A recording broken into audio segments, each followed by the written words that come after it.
मैंने जब रोज ताश खेलने वालों से पूछा था, बाबूजी आप ताश क्यों खेल रहे हैं? बोले हम टाइम पास कर रहे हैं। इतना समय आ गया कि आपको पास करना पड़ रहा है। समय नदी की धारा है, समय आगे से लंबे बाल है, पीछे से गंजा है, बालों में वो क्या कहते चिकनापन है। पीछे से पकड़ने लगोगे गिर जाओगे, घुटना टूट जाएगा। समय कभी रुकता नहीं, बहता कहता जाए, कर साहस और बांध ले, अवसर फिर नहीं आए। आप कहोगे बाबूजी आप ही क्यों रखते हैं? अभी मैंने बताया आपको, वो कहाँ गई? ये तो छोटा सा हृदय, ये हाथ बाबूजी का 100 साल पूरे हो गए। अरे कल तो थे वो। अरे आपको मालूम नहीं, कल थे पर आज नहीं है। कल थे आज नहीं है, क्योंकि कल वो कैंसल्ड चेक है। आप बैंक में दोगे तो रुपया नहीं मिलेगा, और भविष्य के कल का भी भरोसा नहीं है। आप कल या परसों की तारीख का चेक आज बैंक में देने की कोशिश मत कीजिए।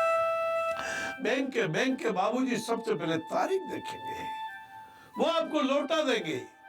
ये आज का चेक नहीं है। आप समय से पहले आ गए, आज आपको पेमेंट नहीं मिल सकता, भले आप लाख कोशिश कर लो।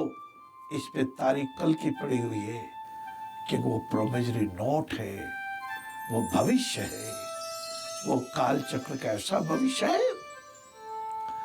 जब काल को मुस्कुराते हुए देख के पक्षीराज गरुड़ जी ने एक कबूतर को अपने पे बिठा के हजारों किलोमीटर दूर एक गुफा में बिठा दिया, और 3 मिनट बाद जब उस कबूतर को एक बिल्ली ने, जंगली बिल्ली ने नोच लिया, गरुड़ जी उदास हो गए। काल देवता ने कहा था, जी गरुड़ जी आपको धन्यवाद देता हूं।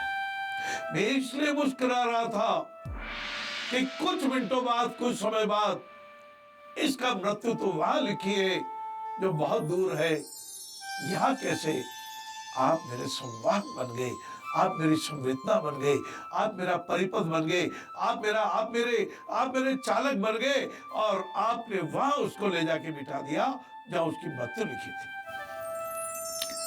हवाई जहाज क्रैश हो गया, 250 व्यक्ति, एक भी नहीं बच पाया। क्या सोचा था, क्या प्लानिंग थे, किस फैक्ट्री में जा रहे थे? शेयर मार्केट के किस चांदी और सोने की चमक में खोए हुए थे? राजधानी एक्सप्रेस 10 साल पहले के अखबार मिल जाए, ज्यादा ढूंढने की जरूरत नहीं है, मेरे पे विश्वास कीजिएगा। राजधानी एक्सप्रेस जब पलट गई, एक शव ऐसा पड़ा हुआ था जिसके शरीर पर कपड़ा नहीं था, और बाद में पता लगा इनकी फैक्ट्री में 4000 मीटर कपड़ा प्रतिदिन बनता है। इतनी बड़ी फैक्ट्री, 4000 मीटर कपड़ा जिनकी फैक्ट्री में प्रतिदिन बनता था। और बाबूजी के देह देवालय पे क्यों देह देवालय नहीं रहा? प्राण चले गए, श्वसन क्रिया बंद हो गई।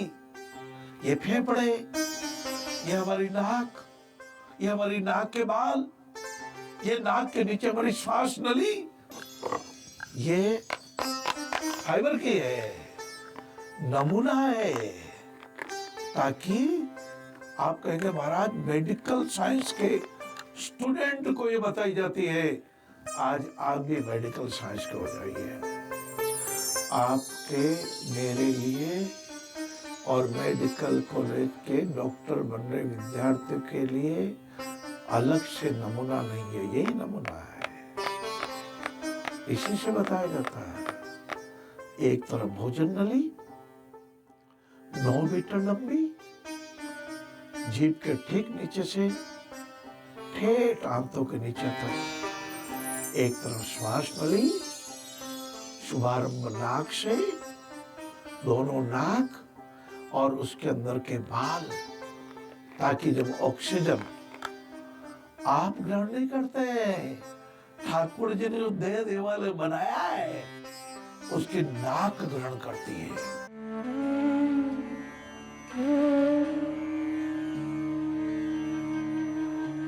हम कैंप में जाते तब तो बड़ा हमारे साथ बाबूजी कहते भोजन भी बनाओ। हम 3 बजे उठते, कभी 2:30 बजे उठते, भोजन बनाना, 60-70 लोगों का नाश्ता है, भोजन है, सब बना के फिर मैंने कहा मैं कैंप में तो नहीं जा सकूंगी क्योंकि अब मैं थक भी गई हूँ और पीछे का काम भी बहुत होता भोजन बनाने के बाद। तो कहते नहीं नहीं वहीं नहा लेना। अब बड़ी अजीब जब कह दिया कि मेरे को अभी नहाना भी है, सब काम करना है, तो कहते नहीं चलो। तो मैंने आज दिन तक मेरा ये रिकॉर्ड है कि मैंने कभी मना नहीं किया, इनके साथ जहाँ गई हूँ। और शाम की 6 बज जाती या 7 बज जाती तो भी जितने साधक मेरे साथ जाते वो आते तो कहते कमला जी अच्छा है, अब ऐसे करो सबको चाय बना के पिला दो। तो ऐसा जीवन था कि मैं सबको चाय बना के पिलाती और सुबह के सारे बर्तन साफ करना, रसोई साफ करना, फिर शाम का भोजन बनाना। इसी तरह से सारी तरह की परीक्षा नहीं है, एक कला है आदमी की। अगर वो सोच ले मुझे ये करना है तो थकावट भी नहीं होती।